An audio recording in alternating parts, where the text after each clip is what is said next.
Ladies and gentlemen, this is the main event of the evening. Hold one. Andre. You're not good at this. Get out. Let me tell you a personal story about Vince McMahon. You just made the list. Oh my God. Sorry, no speak English. Dummy. Goodbye and good night. Hold two. On bar. It's still real to me, damn it. Dummy. Yeah. This is the worst town I've ever been in. Hold three. Lamas covered. Three-handle family Gradunzel. Mamma mia! And now, Unchained.media presents the B Plus Podcast with your host, Greg Unchained. It's me, Austin! It was me all along, Austin! Number 4, Armbar. I will never retire! I still got 200 more. I got 200 more holes to list. All right, fellow B Plus players, welcome to the B Plus Podcast. I am your host, Greg Unchained. Today is Sunday. You know what that means. It's time for All The Rest. All The Rest is our weekly episode where we sit down and talk about everything with an asterisk that doesn't fit into our other shows. On Wednesday, we do King of Sports Universe, covering New Japan and its affiliated promotions Ring of Honor, CMLL, and Rev Pro over in the UK. On Friday, I run down Aussie Graps all on my own, as well as an interview with an Aussie Grappler every week. On Saturday, we do a view from the WWE Universe. Today is Sunday. You know what that means. It's time for All The Rest. On Monday, we talk Impact, so anything that doesn't fit into those other areas is always going to be on this All The Rest episode. This week, that means I'm talking Major League Wrestling, Lucha Underground, and Underworld Wrestling. Now, Underworld Wrestling I would normally talk about in Aussie Graps. However, the Aussie Graps show is more of a news and interview show, and I'm going to run through the actual results for what happened on Underworld 3, and I'm going to review it like a TV show. I wanted to do reviews for the website, but the website has kind of taken a backseat just with personal life issues and everything.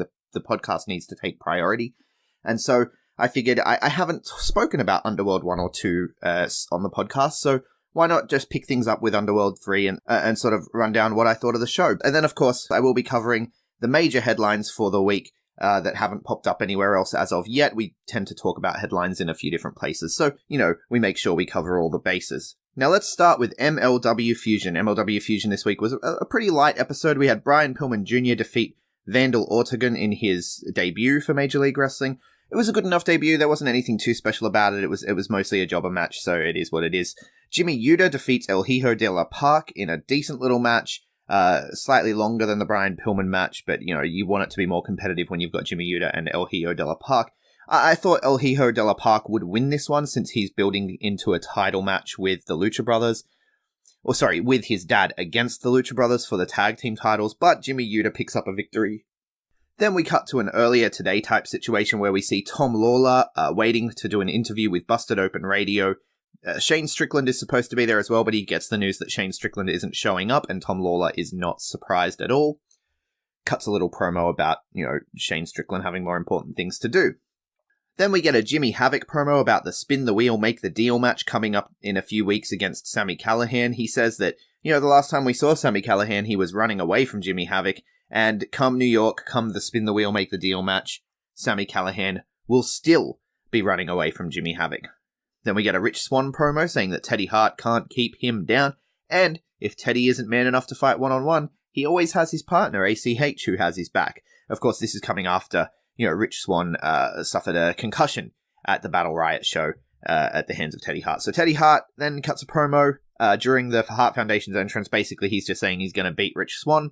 I've talked about it before. Teddy Hart is kind of underrated, and it's really good to see MLW giving him a leg up. Then we get the main event, which is Teddy Hart versus Rich Swann. At one point in the match, Rich Swann put the sharpshooter on Teddy Hart. The insult of putting the sharpshooter on a Hart.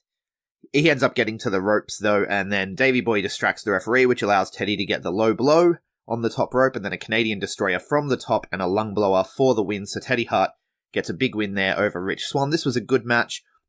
The way MLW tends to work is you have a bunch of, shorter squash match style matches and then a big main event. Except for sometimes they do bigger episodes where you get 2 good matches, but that's generally the formula. A lot of promos, a couple of short matches, and one really solid main event. So the main event for MLW Fusion is always worth watching. If you don't have a full hour to dedicate to MLW Fusion, it's free on YouTube, so I recommend watching the full hour. But if you don't have a full hour, it tends to go actually more like 40 minutes than an hour, but if you don't have the full 40 minutes, just skip to the last 15 minutes and watch the main event, because the main event never disappoints. Fast forward a few days and we get Lucha Underground. Lucha Underground this week was a really, really good episode. Probably the best episode of the season so far, and it's no surprise that I'm saying that, considering the thing I've been on about for months. Where's the man in the limo? What's happening with the man in the limo? Why haven't we had any more story updates on the man in the limo? There was a little bit in this episode that leads towards that. So Jake Strong enters Papa Cueto's office to start the show with a cinematic. Cueto offers Strong a spot in the main event at Ultima Lucha Cuatro, but Strong says he doesn't need to be handed anything. Cueto switches tact to the Gift of the Gods, offering him one of the 7 medallions, but again, it looks like Strong declines. I guess we find out later that he doesn't, but he tells Cueto that he's seen the sacrifices Cueto has been offering to his son, and he tells Cueto to save some for him. As he leaves, he turns around and tells Antonio Cueto, "This temple isn't yours anymore. It's mine." And he says it's mine. Like, when he says it, his voice shifts. So it's like, "It's mine." Like he's a demon. And then this leads us to the question, is he the limo man? Is he the vessel that the god has occupied for the limo man? There's a lot of things, a lot of ways this could go, a lot of places this could lead, but the way Antonio is kind of deferential to him, and the way he, said things like, in this little cinematic, he was like demanding that people see his superiority, and he was talking about Antonio Cueto was talking about the medals and their history, and Jake Strong was like, "I know their history," and Antonio says, I forgot who I was speaking to, alluding to the fact that this isn't just Jack Swagger, this isn't Jake Strong, this is Jake Strong inhabited perhaps by one of these gods, or perhaps he is the man in the limo and he has some sort of ancient history. There's a lot to unpack here. We could go forever on speculation, but we're finally getting some forward movement, some hints, some little Easter eggs that this could be the man in the limo or a vessel for the gods. So this is very interesting stuff. Then we start the show proper in the temple, and Cueto comes out saying that with Ultima Lucha around the corner, we need a new Gift of the Gods champion. So he personally has awarded the 7 medallions to some deserving luchadors. This is interesting. This hasn't happened before. These 7 luchadors aren't going to have to fight in matches to get their medallions. They're just getting given the medallions, and we're building straight to a Gift of the Gods match. He calls out the 7 deserving luchadors: Aerostar, PJ Black, Hernandez, Big Bad Steve. I don't know why Big Bad Steve deserves it, but sure, why not? King Cuerno, which is good, because King Cuerno hasn't really been doing much. The Savage, Jake Strong, and then returning to the temple for the first time since Ultima Lucha Trace, the man who forfeited his Trios championship and forced Son of Havoc into that team with Killshot and the Mac, Dante Fox, AR Fox for those who don't watch Lucha. Dante Fox is back in the temple, and so Antonio says the whole, 7 is an unlucky number, so we have to have an over-the-top battle royale where the winner gets to eliminate someone from next week's match, and that battle royale is happening right now. So they do the over-the-top battle royal. Apparently Vampiro is turned on by Aerostar in Black. I cannot stress enough how bad the commentary is on Lucha Underground. Big Bad Steve gets eliminated first, then Hernandez, then Jake Strong takes out both Cuerno and PJ Black to the apron, and Dante Fox sort of leapfrogs and drop kicks them out. Jake Strong then eliminates Aerostar, and he and Dante go back and forth for a while, teasing eliminations until ultimately Jake Strong gets the win. Antonio Cueto asks who he wants eliminated from the match next week, and Strong says nobody. He wants all 7 in the match so he can beat them. Cueto says very well, and next week we'll have a 7 to survive elimination match for the Gift of the Gods championship. Jake asks him, is that all? Like, put anyone in front of me and I'll break him in half. So Cueto says tonight, Jake Strong will also face Johnny Mundo in the main event. Then we get a match between Killshot and the Mac. Really, really good match this was. These two have some great chemistry. until Mil Muertes interferes to attack the Mac, and then Son of Havoc also gets involved attacking Killshot, obviously building to the Ultima Lucha Quattro matches. But I would really like to see Killshot and the Mac have a good, proper Lucha Underground main event, because these two can have a really fantastic match with each other. Then we get Ivelisse and Exolicious in the ring. They've asked for some interview time with Matt Striker. I like the Fight Club vibe of Lucha Underground. But Matt Striker should be in a suit. Announcers not in suits is weird. I don't care. Like, even when you watch, like, UFC, right? Joe Rogan comes out for the post-match interviews and stuff. And Joe Rogan, if you listen to his podcasts, right, he's sitting there in a t-shirt and jeans when he does his podcast. He's normally smoking a bit of weed or eating some edibles. Like, he's the most casual motherfucker you know, right? And even he wears a suit, or at least a button-up shirt when he's doing his post-match interviews for UFC. But here's Matt Striker in a Marty Elias shirt, like the referee Marty Elias. It's not even a nice design. It's a big old picture of Marty Elias's upper body. It's a terrible look. Like, he's just wearing jeans and this baggy, raggedy-ass wrestling shirt. He looks like some random guy they've pulled out of the crowd. It is not a good look at all. But anyway, back to the interview. Ivelisse says they've accepted an offer to compete against the Reptile and Rabbit tribes for the Trios titles at Ultima Lucha Quattro. But since their partner Joey Ryan is injured at the hands of the Rabbit Tribe, mind you, they need a new partner, and so they introduce their new partner, Sammy Guevara. Sammy Guevara comes out, but he is followed very quickly by Famous B, who says that Sammy can't join them because he signed a contract with Infamous Incorporated, an exclusive contract. He says he's going to sue. He tells Sammy that Infamous Incorporated own him and he doesn't have a choice. So Sammy Guevara does what Sammy Guevara does and hits a twisting tope con hilo on Famous B from the ring to the outside, puts a trash can over his head and super kicks it, then gets in the ring and raises the hands of Exolicious and Ivelisse. So it looks like he doesn't really give a crap what Famous B says. I imagine we're going to get a match next week between these two factions so that we can build to the championship match at Ultima Lucha Quattro. And then it's time for the main event, Johnny Mundo and Jake Strong. This is a really good match. It starts off with some mat wrestling, goes to the outside. Jake Strong gets the ankle lock on the outside on the elevated railing at one point, and then a short time after that, Mundo ends up hitting a sunset flip powerbomb, slamming Strong from the elevated position down to the hard floor of the temple. Looks brutal. Jake Strong ends up getting the win, though, with the ankle lock back in the ring. After the match, Jake goes to break the ankle, but the monster Matanza Cueto comes out to put a stop to it. Of course, Matanza having a match with Johnny Mundo at Ultima Lucha, he doesn't want Johnny Mundo to be injured, so he comes out to put a stop to it. Jake Strong retreats, and Matanza attacks Johnny Mundo. Taya comes out, and Matanza brutalizes both of them, even busting Johnny open, and then Antonio Cueto comes out and calls Matanza off as the show goes off air. So, Ultima Lucha Quattro, we've been building to this for a while now. It's only a couple of weeks away, and it looks like at the moment, the way the card is standing, we're going to get a Trios Championship between the Rabbit Tribe, the Reptile Tribe, and the new team of Sammy Guevara, Exolicious, and Ivelisse in a three-way Trios elimination style matchup. We're going to see Taya Mundo versus Ricky Mundo in that grudge match over the ruining of the wedding. We're going to get Son of Havoc versus Killshot in a mask versus mask match. That one's going to be incredible. I hope that actually main events one of the weeks because they both deserve it with the amount of work they've put in. Dragon Azteca Jr. and Phoenix in a 2 out of 3 falls match. Mil Muertes versus the Mac in a death match. Johnny Mundo versus Matanza in a sacrifice to the gods. And Pentagon Dark versus Marty the Moth Martinez in a Cero Miedo matchup. Now, you got to think that we're also going to get some sort of Jake Strong match with the whole Gift of the Gods situation. He's going to be a very important role to play. He may even, now that you can cash it in at any time, he may just cash it in at the end of Ultima Lucha Quattro.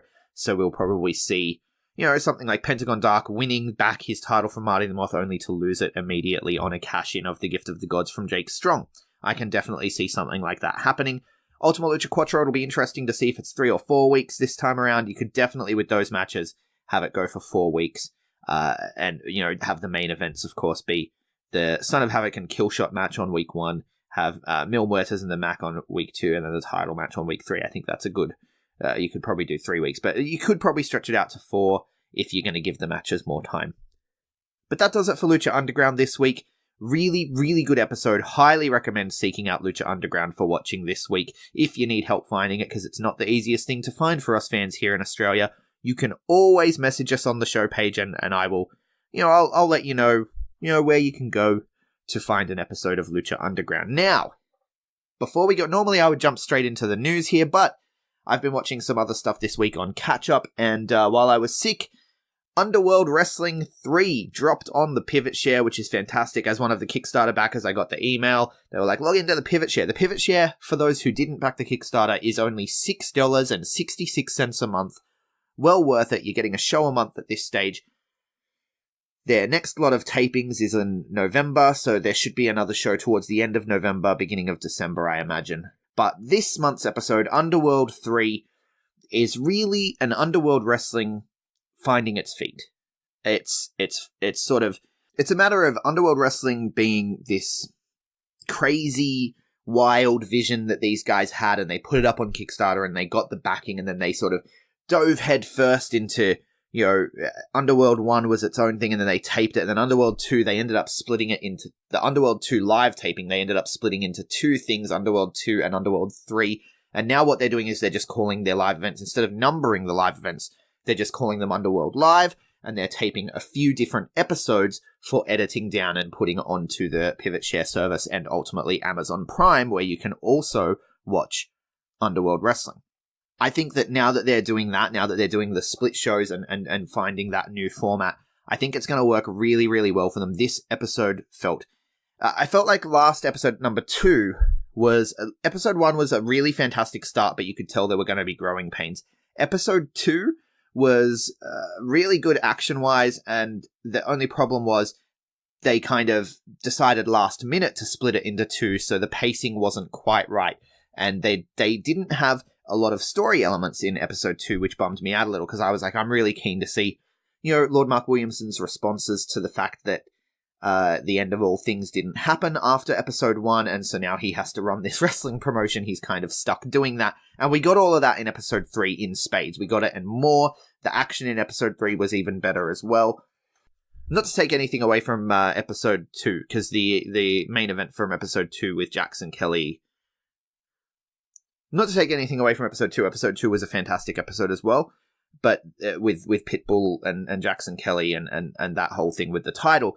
But this episode is my favorite episode of Underworld Wrestling so far, and I definitely recommend people get out and watch it. So for those who don't know, Underworld Wrestling is a real high-concept wrestling show. Similar to Lucha Underground, only in the fact that it's a high-concept show. It's not your regular wrestling show. It has some things that make it unique. So in the case of Underworld Wrestling, the show centers on a fight club which has existed in Melbourne's underworld for centuries.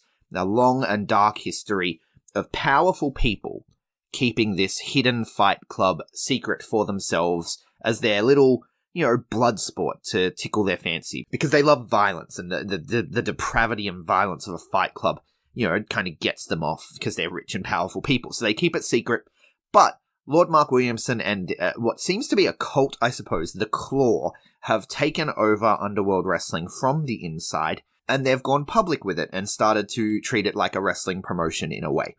So they've brought a ring to it, where I guess previously there never used to be a ring. That's something that we found out this episode, since Mad Dog has made his return to the Fight Club, and he's all pissed off that there's a ring. He's like, what is this? It's turned into entertainment now. And yeah, so it centers on this fight club that has this long and dark history, and this cult, the Claw, who have taken over because when you combine the two Underworld championships, you are able to bring about the end of all things. And Lord Mark Williamson is obsessed with bringing about the end of all things. Now, that's where Underworld 1 kicked off, was his protege, Erica Reed, his client, Erica Reed. She held the Women's Underworld Championship, and all that was needed was for her sort of pet dinosaur, I suppose, the Jurassic Punk Sid Parker, to capture the Men's Underworld Championship, and the Claw would be able to unite those two championships and bring about the end of all things, which was their ultimate goal. Unfortunately, Sid Parker in episode 1 got knocked the fuck out by Carlo Cannon, and they were not able to unite those championships. Then Carlo Cannon was injured elsewhere, so he had to relinquish the title, so that title has ended up around the waist of Pitbull, who... he's kind of like your drunk uncle at the family party that everyone knows has a bit of a wild side, and so you don't cross him. But he's kind of a fun-loving dude, but also, just be careful. That's Pitbull. And he's just rough and tough and knock him out. It's a fantastic vibe. The entire thing is really cool, and I've been really interested to see where they're going to go with the story. So let's get into the actual show for before I get into the show even, I got to go through the rules. So every match has a strict 10-minute time limit, right? Which leads to some really interesting action because people are trying to knock out their opponent or submit their opponent or pin their opponent within 10 minutes. If you get a knockout victory, you're going to earn 2 points. If you get a submission victory, you're going to earn 2 points. If you get a pinfall, you're going to earn 1 point. Disqualifications or countouts get you 0 points. And if you touch a referee or an official for Underworld Wrestling, that erases all your points. For the men, you need to have 8 points to be in title contention. And for the women, you need to have 4 points to be in title contention. Once you cash in your points, they are gone and you are back to the back of the line if you don't win the championship.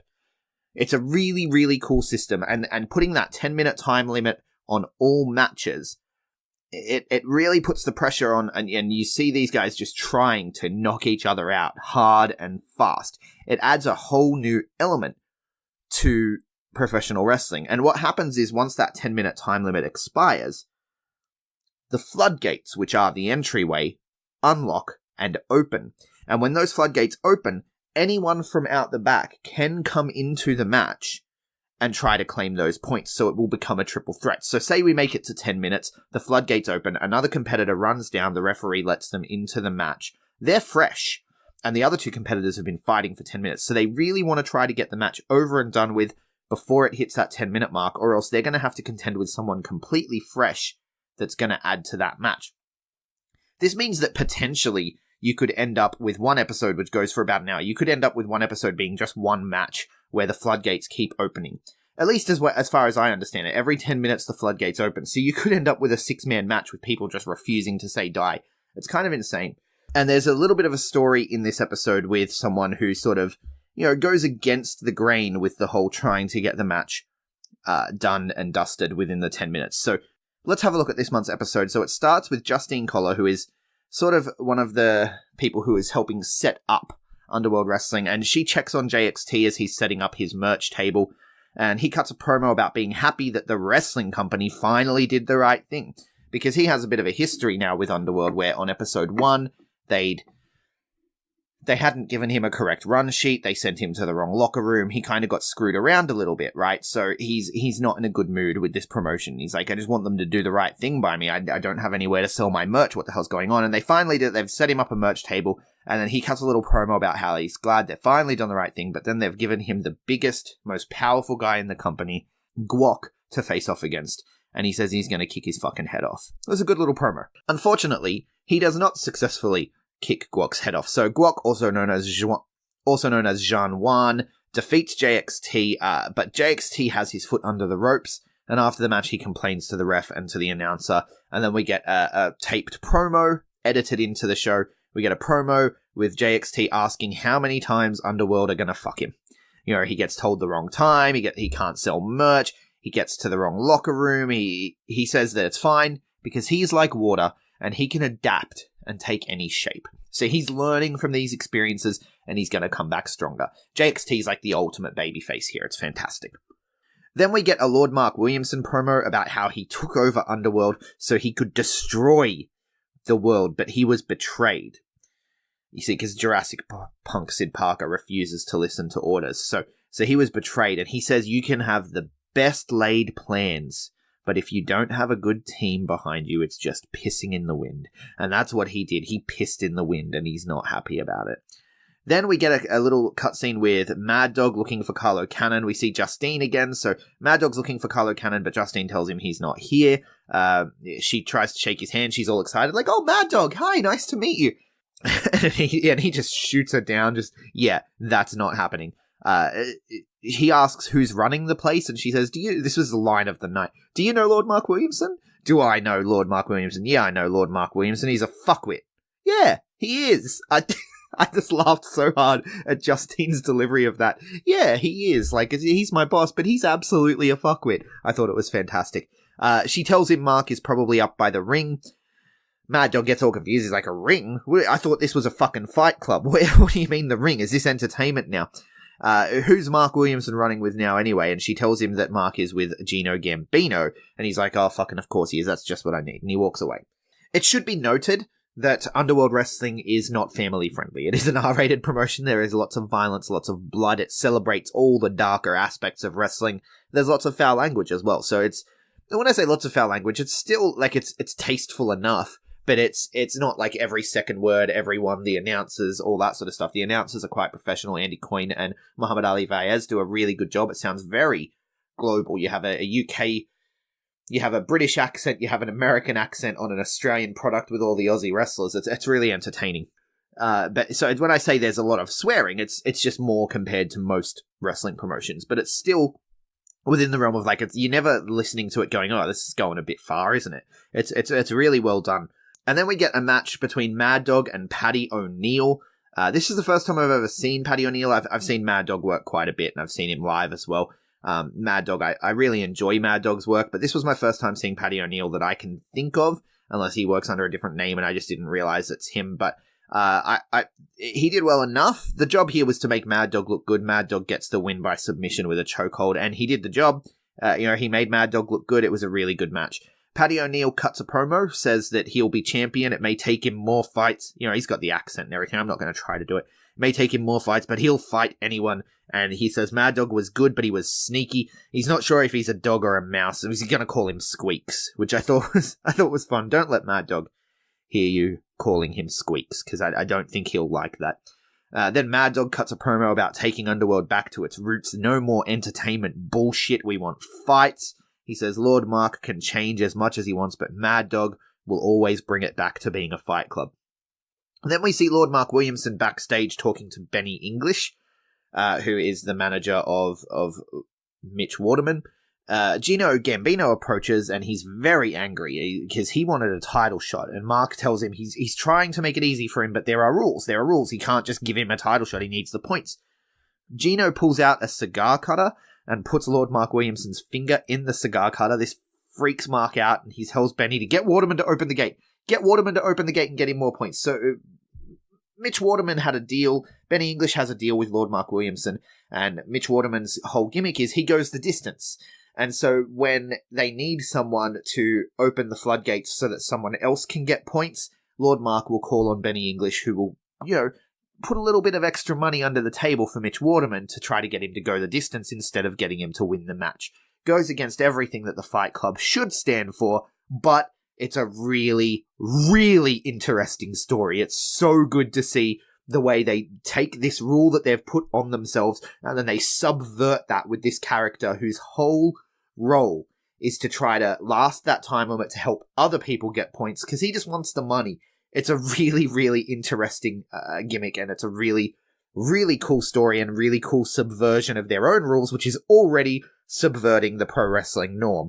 I cannot stress how much I love this whole gimmick. It's amazing.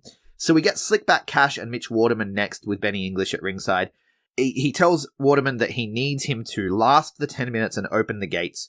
Waterman says that his jaw still hurts from last time because last time he did this gimmick and he opened the gates for them, he got knocked out. And so if Iron Hand, that's Slickback Cash, he's the master of the Iron Hand. He says, if Iron Hand hits me in the jaw, I'm going to knock him the fuck out, right? So that sets up the story of the match with, with Slickback looking for the Iron Hand and Waterman avoiding. And Waterman goes for the pin a couple of times, almost on instinct, to which Benny English is yelling at him from ringside, and he's like, sorry, and so they sort of, have to play against the wrestler's instincts a little to try to keep the match going, and he keeps trying to slow down the match and playing possum and things like that to try to get it to go the last 10 minutes. After a Canadian Destroyer, though, Slickback is loopy as hell, looks like he's out on his feet, he's swinging wildly. The referee's trying to check on him, so Waterman hits him with a thrust kick, and he's worried that he's knocked him out, so he picks him straight back up, but he just keeps collapsing. It turns out that Slickback was playing possum, and he goes on the offensive. We've got about 20 seconds to go at this point, and then Waterman hits another thrust kick to get him off him, which gets him a knockout victory. With just seconds to go until the floodgates open for Gino, he accidentally knocks out Slickback Cash. Fantastic storytelling. It was so fun to watch this happen. It was like, they're only moments away. No, the gates aren't opening. I was on the edge of my seat here. He tries desperately to continue the match. Like, he pounces on him immediately as he realizes he's knocked him out. He pounces and starts punching. Like, no, look, we're still fighting, ref. We're still fighting. But the ref has called it. It's over. He's knocked out. Gino Gambino and Lord Mark Williamson come out on a tear, incredibly pissed off, looking for blood. Waterman and English retreat wisely, and Gino is pissed at Williamson for fucking him, and Williamson is pissed at English, who's blaming Slickback Cash. It's a whole mess, and Gino says that Waterman, you're fucked next show.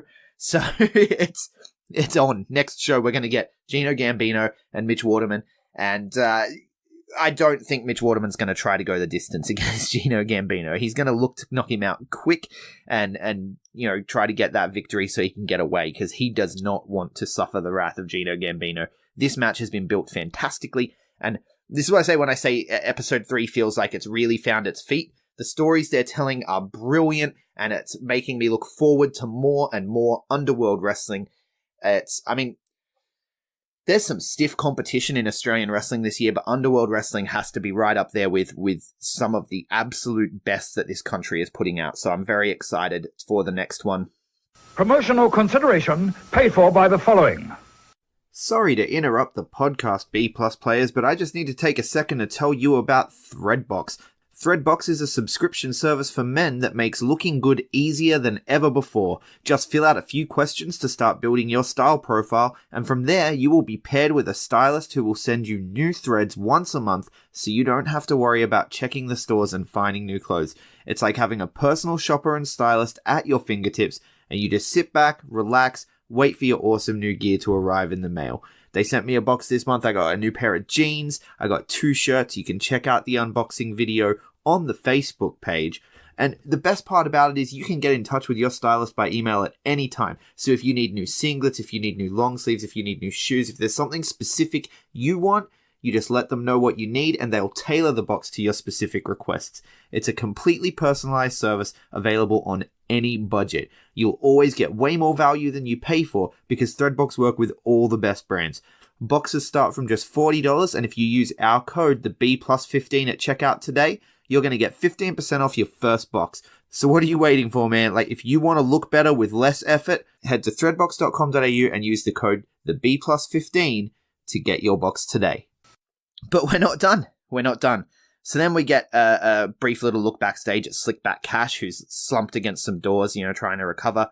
Carlo Cannon opens them, and Slickback falls down, and Carlo picks him up, and he's like sort of helping him away. So curious to see what's going to happen there, if Carlo and Slickback are going to form some kind of alliance, if that's just Carlo just being a generally good dude. We'll see what comes of it. But you got to think they're not doing anything, without a plan. So Carlo and Slickback, there's going to be something going on there, I assume.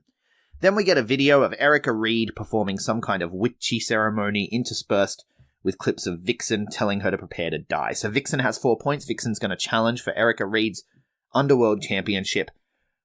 And Erica Reed is a really cool character. She's a Dreamtime voodoo witch. And she's of Aboriginal heritage, and she brings that into her character, and she plays this voodoo witch, and she's very, very dark and disturbing, and she has this, I guess, pet dinosaur kind of situation with Jurassic Punk Sid Parker. I'm not sure there's more to explore, I think, with these characters. We haven't had a lot of time exploring the characters so much as them just having matches, and their little fallout with Lord Mark Williamson over the end of all things situation.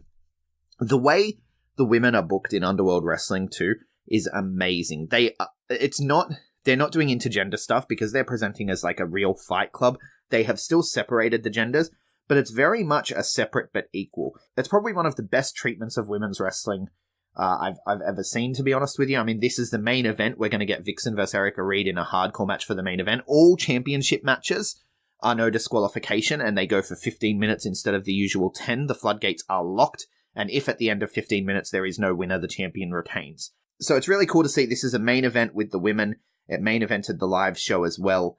And yeah, just no DQ. They're allowed to go hard out. Like Erica Reed's last match against Avery was brutal. The screwdriver spot that Randy Orton and Jeff Hardy ended up stealing from them when they had their match with the screwdriver through the spacer, that was from Avery versus Erica Reed. And now we're going to get Erica Reed versus Vixen, who is one of the, I mean, she's known as the hardcore bitch. Like, that's her thing. But that's to say, I mean, I'm losing my point here, but the way the women are treated in Underworld Wrestling is phenomenal, and as a fan of women's wrestling, it's very hard not to be a fan of the way they are portrayed in Underworld Wrestling. They have they're on the forefront with the stories, and, you know, the way they're booked is just as relevant as the men, just as important as the men.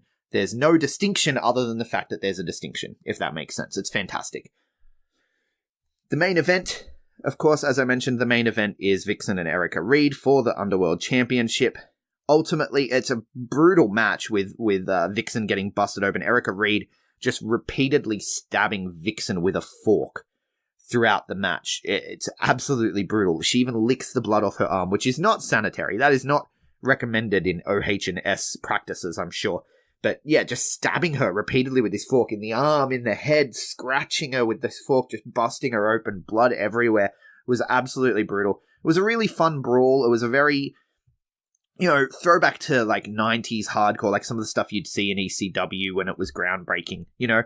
It was really, really fun match, and ultimately Vixen ends up putting Erica Reed through a table off a counter on the top rope, and then she hits a choke bomb in the middle for the 1-2-3, gets the 1 point, gets the victory, gets the Underworld Championship.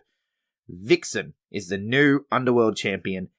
Erica Reed, though, I mean, absolutely brilliant performance from both these ladies. I'm very excited to see what happens next. Erica Reed's down to 3 points, and so she's going to have to claw her way back. She's going to need at least a pinfall victory to get back into contention for her title. That's the really cool thing. No automatic rematches here. You need to earn back points. You need to get back onto the leaderboard so that you can challenge back for the title you lost. I love this system. It means we're not going to see the same match after the same match with automatic rematch clauses. Automatic rematch clauses in wrestling are a cancer. I'm just going to put that out there. Automatic rematch clauses are stupid. When you lose your title, or when you have a title shot and you don't win, back of the line, buddy. Back of the line. You need to earn your way back to that spot, because that's what a champion does. And Underworld Wrestling understand that, and that's why I love Underworld Wrestling. I personally would have liked the show to end with, you know, Vixen celebrating. You get the replays of the high spots of the match, and then close out the show with Vixen holding the title up or something like that. But instead, we get a little go-home promo with Vixen talking about bringing the blood and bringing the violence. And then she gets interrupted by Avery, who has 4 points. So she's probably coming for that title. And Avery touches the belt and says, "Enjoy it while it lasts." And then Vixen looks all mad. Then we cut to another promo from Erica Reed, and she quite simply says, "Fuck you, Lord Mark Williamson," because Lord Mark Williamson wasn't at ringside with her. They've had a falling out. Very curious to see where that goes. And then Lord Mark Williamson closes the show with a promo about people underestimating him. He says now he's lost everything. Absolutely everything he cared for, but there is always a plan B. Lord Mark Williamson is one of the most underrated performers in all of professional wrestling. Not just Australian professional wrestling, all of professional wrestling. If Vince McMahon wasn't so anti-manager, you know, Lord Mark Williamson would have been in WWE 10 years ago. Like, this guy is incredible. He has had some of the, like, you look back through some of his stuff on YouTube. I mean, he had an incredible feud with Crackerjack that culminated in an absolutely violent match.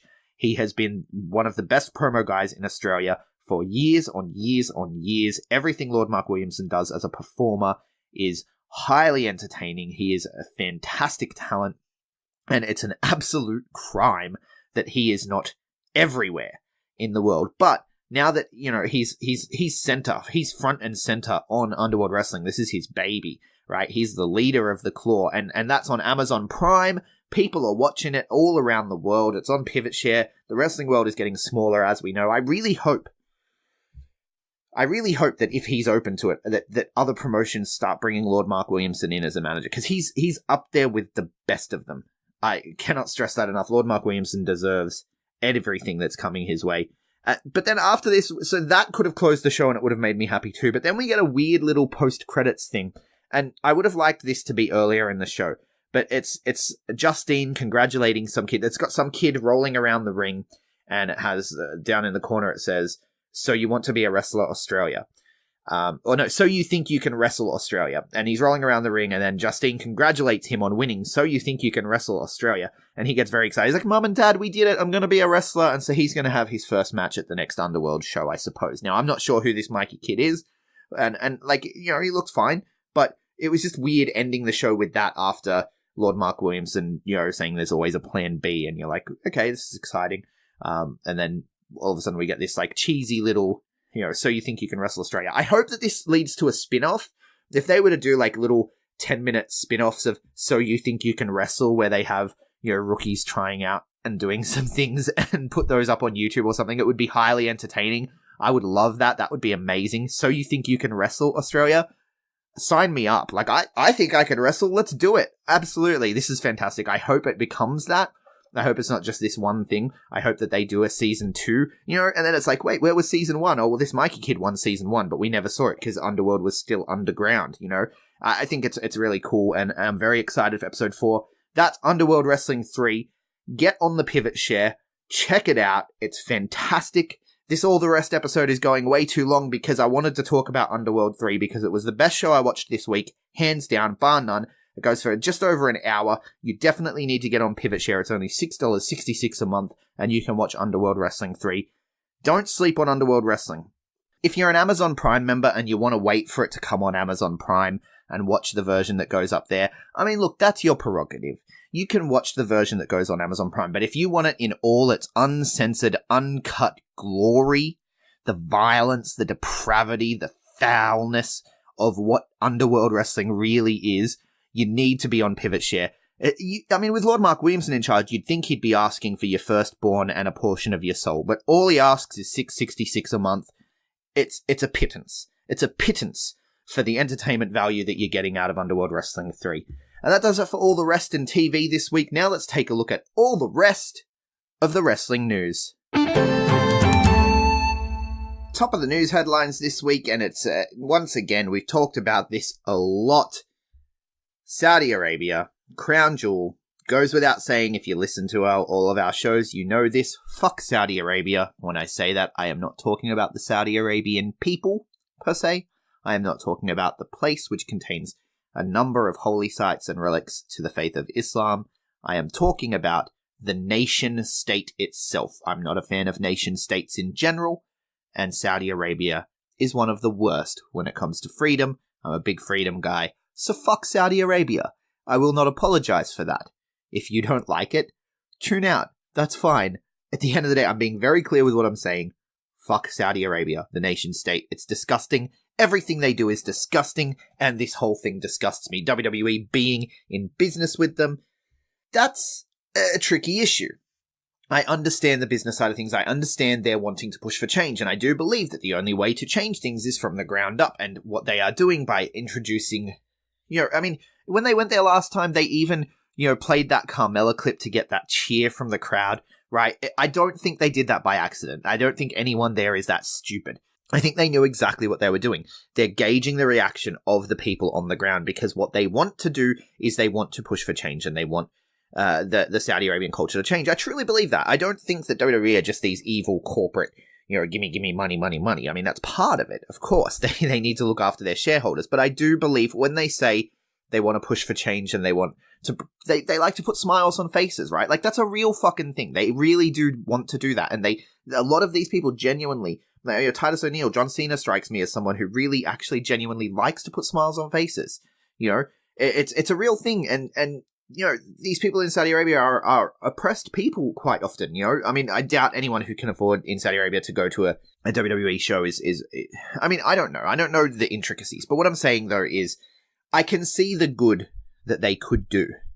But at the same time, I feel like they need to take a moral stance, and they're not doing that. Since the death of Jamal Khashoggi, who was a journalist, a US resident, and a person who was outspoken against the Saudi regime, since his death at the Saudi consulate in Turkey, where he just wanted to get papers to marry his beloved girlfriend, after that death, they've kind of taken all mention of Saudi Arabia out of their promotional materials. It's just Crown Jewel now. We're building to Crown Jewel, whereas before it was Crown Jewel in Riyadh, in Saudi Arabia. They were talking about it a lot.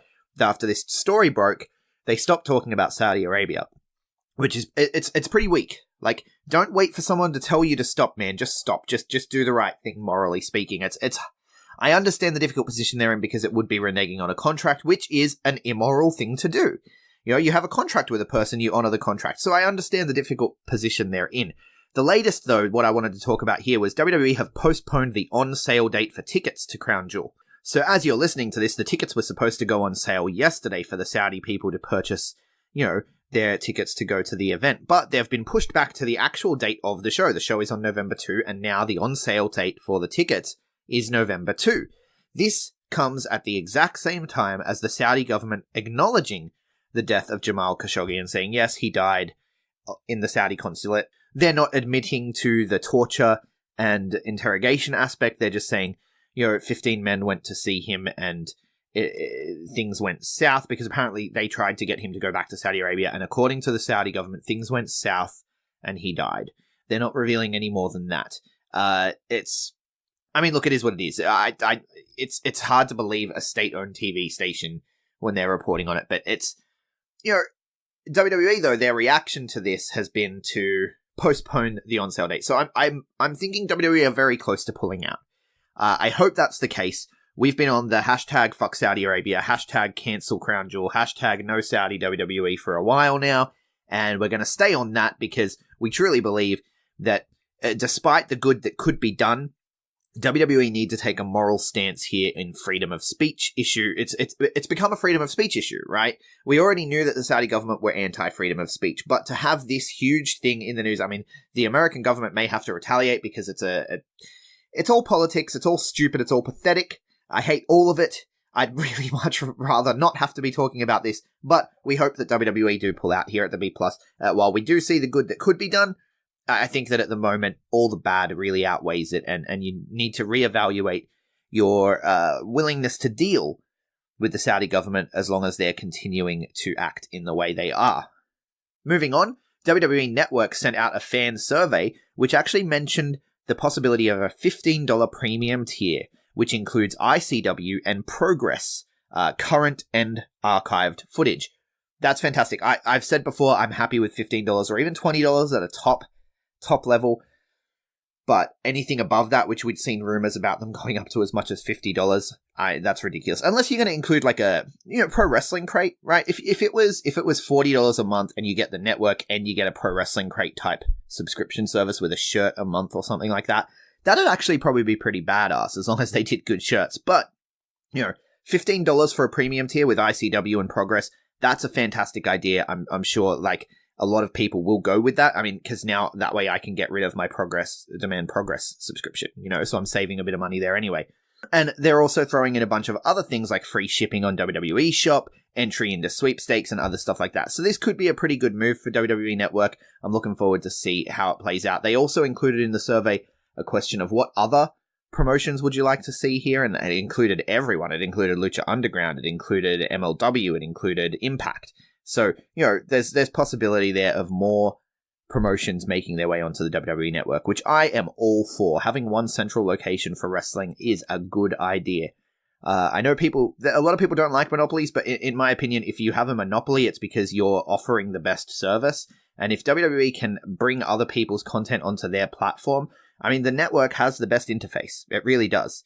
It's better than New Japan World. It's better than any of the pivot share sites. It has the best interface. So, you know, I think it would be a fantastic move for this, for the consumer to have this one place where we can go to get everything and have it be easy, have it be effective.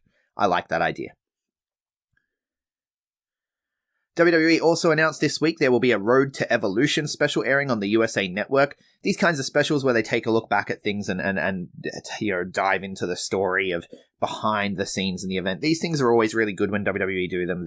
It's kind of what they're best at. Their 24 specials and their 365 specials are always phenomenal to watch. So this Road to Evolution should be really interesting. That's going to air on USA Network on the 22nd. Then we have more announcements for WWE Evolution itself. The Battle Royale is starting to take shape.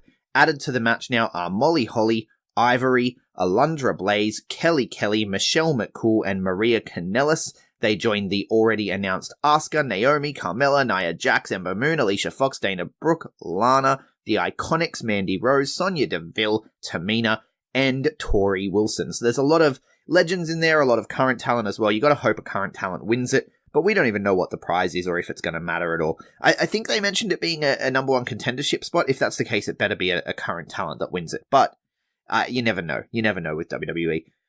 In other WWE news, apparently Daniel Cormier is interested in trying out for a commentary role with WWE.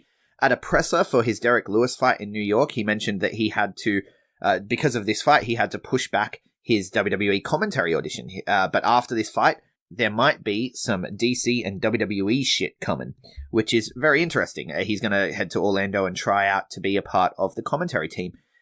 Daniel Cormier has been a wrestling fan all his life, so I'm sure he will bring some fantastic, voice of the fan style insight into the WWE. And with a lot of up and coming, you got Matt Riddle, you got a bunch of people like Filthy Tom Lawler in MLW, you got Ronda Rousey as well. There's a lot of people working a crossover style, so it'll be interesting to see Daniel Cormier and what he brings to the table in, with his MMA experience. I think that it's a really good move here, and I'm very excited to see what happens. Less exciting is Total Divas, which is posting its lowest ratings in history at the moment. Which is to be expected. The show hasn't been quality in quite a while. I stopped watching a couple of years ago. I used to watch it. It was like one of those guilty pleasure reality shows, I used to watch Jersey Shore. So I've watched some trash TV in my time. And Total Divas is right up there with guilty pleasure trash TV. I love it. It's fantastic. It's very entertaining. But the last couple of years, just it's really turned me off. It hasn't had anything interesting for a while. And so it's not surprising to see it posting its lowest ratings in history. Apparently WWE are responding by, they want to put Ronda Rousey on the show. Please don't. Please don't. Unless you're going to turn it into, watching Ronda Rousey, go through a training camp, essentially, right? Like acting like those UFC documentaries that they did with CM Punk, where he's, training and getting ready, and do that with Ronda and treat her like an athlete. Don't treat her like the Total Divas bullshit that we get from the actual shows, and maybe make it transition and turn the Total Divas into kind of like a fight camp reality show where we see Charlotte training and preparing and doing press, where we see Ronda, Charlotte, we see Ronda training and preparing and doing press, and she's there with the 4 horsewomen, and they're sparring and working on moves, and that would be entertaining. Take it in a completely new direction. I know that the drama sells, it's on the E! Network, it's kind of what you want, but that's not what you want with someone like Ronda Rousey. I don't want to see Ronda Rousey going on dates and having boy trouble and, contemplating, new room designs and whether they should have a baby. I don't want to see that. No one wants to see that from Ronda Rousey. I know she is a full 3-dimensional human being, but she's also a badass. And that's what makes her so interesting to wrestling fans, is how much of a badass she is. You don't want to wreck that. You don't want to wreck that. Ronda is kind of the sports element of sports entertainment. Nikki Bella, yes, Nikki Bella, the Bellas, they are the entertainment aspect for sure, but Ronda is the sports aspect. So unless you turn Total Divas into a sports-focused show with Ronda Rousey's segments, at least, please just keep her the hell away from that brand, please. And speaking of moving to a product with a more sports-oriented focus, reports are coming out at the moment that Fox wants SmackDown to be more of a sports-like presentation. They're looking at billing their Thursday through Sunday night block as a sports block, and they want their sports guys to have something more sports-focused to present when they present the news, and they include WWE and all that sort of thing. So, I've said sports a lot. Sports. Fox want to turn SmackDown into more of a sports brand, which is great because New Japan Pro Wrestling do a real sports-focused promotion, and it's brilliant. It's so much better than what WWE put out at the moment. So, if it's done right, it can be amazing. So they want to take out some more of the comedy elements, which is more of the Vince McMahon thing. I say let Triple H take the reins on SmackDown, man. Let Triple H take over and basically have SmackDown become an extension of NXT in the way, stylistically, the way it works, and bring up the more entertainment guys, like someone like Elias will thrive on Raw, right? Or looking at the brand, as it exists now, looking at NXT, for example, you would bring up Velveteen Dream. You would bring him up to Raw, because he thrives in that entertainment-focused world. Not that he can't go in the ring, because he absolutely can, but he thrives over there. And then you bring someone like Aleister Black, who is far more into, the strikes and the sport-style wrestling. You bring him up onto SmackDown. Most of the Undisputed Era would work really well on Raw, but then as well, you could easily have Kyle O'Reilly and Bobby Fish end up on SmackDown with a more sports-oriented focus. I'm really excited to see how this goes. Fox being involved and the big money that includes, wanting to push it towards being more of a sports focus is very interesting to me, and I'm keen to see how this develops. Speaking of interesting developments, let's take a look at the world outside WWE, and reports are surfacing today. Now, the original report comes from SE Scoops, Sports Entertainment Scoops, and they're not necessarily the most spot on with all of their reports, but this one sounds like and feels like it has that ring of truth to it. Allegedly, JR, Jim Ross, good old JR, and Jericho, Chris Jericho, Y2J, are helming a new wrestling promotion. Backed by the billionaire Khan family, who own the Jacksonville Jaguars and an English football team as well. I think it was Fulham. But I'm not a sports guy. Yeah, Fulham FC, apparently. The Khan family own Fulham FC and the Jacksonville Jaguars. Not the best teams. Let's hope that their wrestling promotion is better, if this is true. Now, so they're a billionaire family, and apparently, the son is a big wrestling fan and wants to get involved in the wrestling business, and so daddy's going to finance it. Very exciting stuff. If JR and Jericho have a billionaire willing to lose money for the first couple of years, which is what the report is saying, they're expecting to lose money for the first couple of years. They know that's going to happen. According to the reports, Access TV are in talks with them to air this, and it's probably going to launch in late 2019, early 2020. Jericho is allegedly talking to New Japan talent. JR is talking to WWE talent, and they're trying to get this thing off the ground. Cody and the Bucks are allegedly committed. Now, look, given all the things that we know, this sounds like it's possible. JR has been saying for a while on his podcast, like, you never know what's on the horizon. You never know if someone with big money has decided, if they're looking at the field with all the big money that Fox is throwing around. Live sports programming is huge, and you never know who is on the horizon, who might be bringing something in. Will the Bucks and Kenny Omega and this elite crew, will they go to WWE? Will they stay in New Japan? Or will they have some third option that we don't even know about? Wrestling can change. He keeps saying stuff like that, and I've been saying for months that there's something going on. Like, someone is looking. I thought Mark Cuban, because Mark Cuban is involved with Access TV and with New Japan, and I thought that maybe Mark Cuban's seeing the potential, seeing the landscape, seeing Fox, seeing the things Jericho's doing with the crews, seeing the money that New Japan are making, and thinking, I can do something with this. I thought it'd be Mark Cuban. Apparently it's this Khan family that are interested. We don't know if this report is true at all. It could be absolute bullshit. It could be absolute fantasy. But Chris Jericho has already gone on Twitter being like, oh, I'm starting a wrestling company, am I?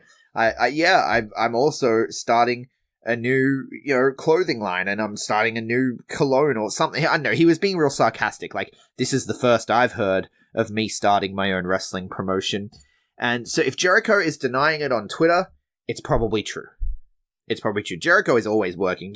You cannot trust a word that comes out of Chris Jericho's mouth. He is always working you. He sees everyone as a mark. Everyone is a mark to Chris Jericho, and he's constantly lying to hide the truth, which is a good thing. It's a good thing. You want to be surprised. You want to not know, No one knew he was going to show up at All In, and that was fantastic when it happened. So yeah, apparently when the Elite talk about wanting to stick together for their next project, this is what they're talking about. I'm hoping that the whole Being the Elite countdown that ends on New Year's Day, I'm hoping that that's going to mean we get an announcement from JR, from Chris Jericho, on New Year's Day that this new promotion is going ahead. I think it's a very exciting time to be a professional wrestling fan. We've been predicting something like this for months. We've been saying since we started here at the B+ that we're on the verge of a new boom period, and this could be, something. This could be something that helps toward that, especially if they end up with a major TV deal or anything like that. This could be very exciting. Access TV, for their part, have denied involvement. Of course, Jericho has come out and denied that this is true.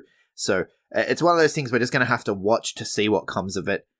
I'm very interested to see how this develops. I'm looking forward to hearing JR address this on his podcast.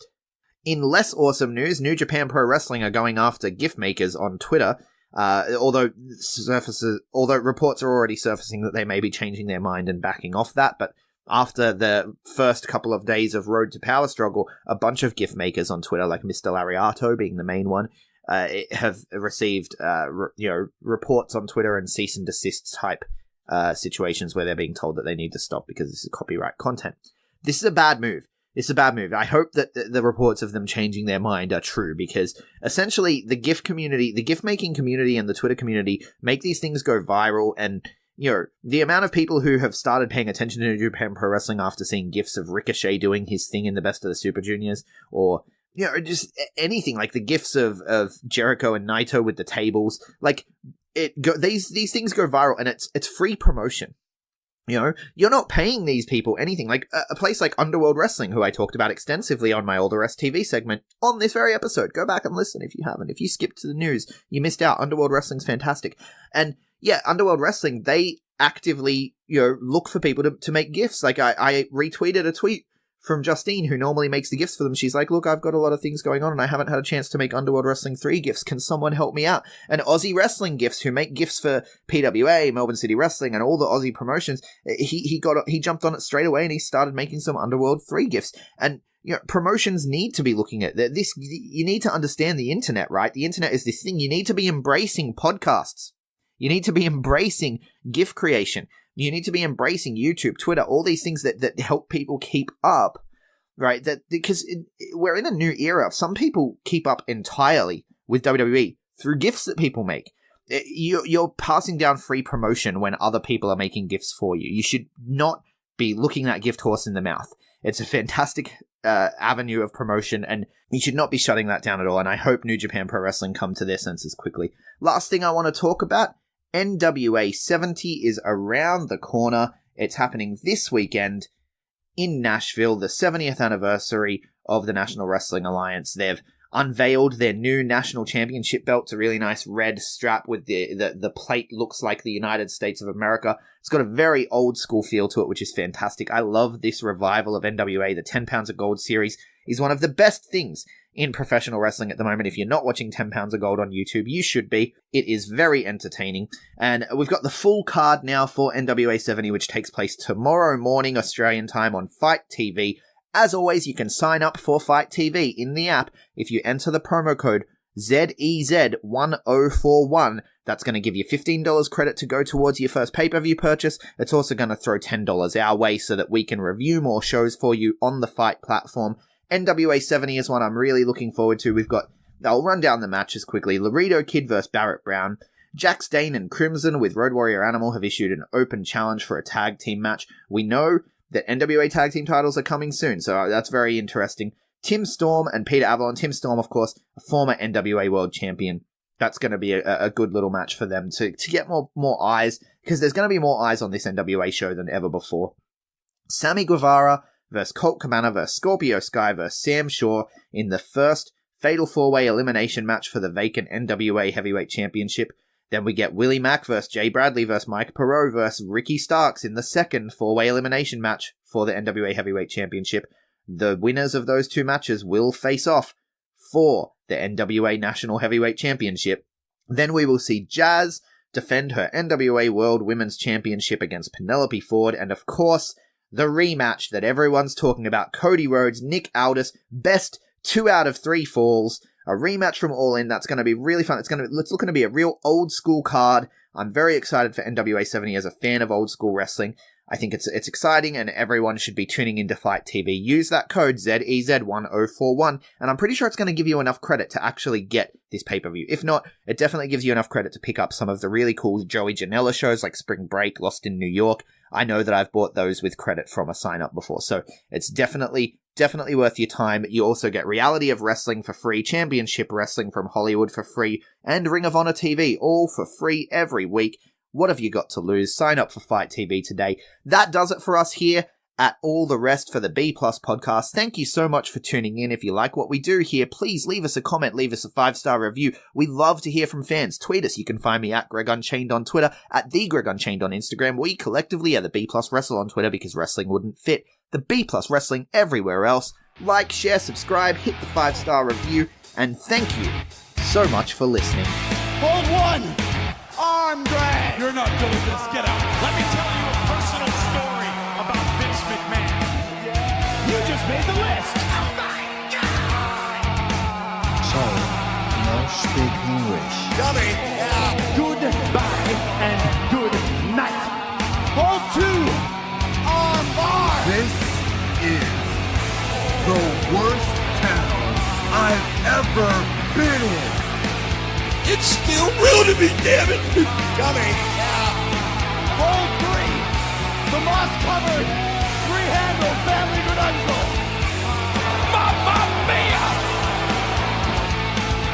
It's me, Austin! It was me all along, Austin! Number 4, armbar.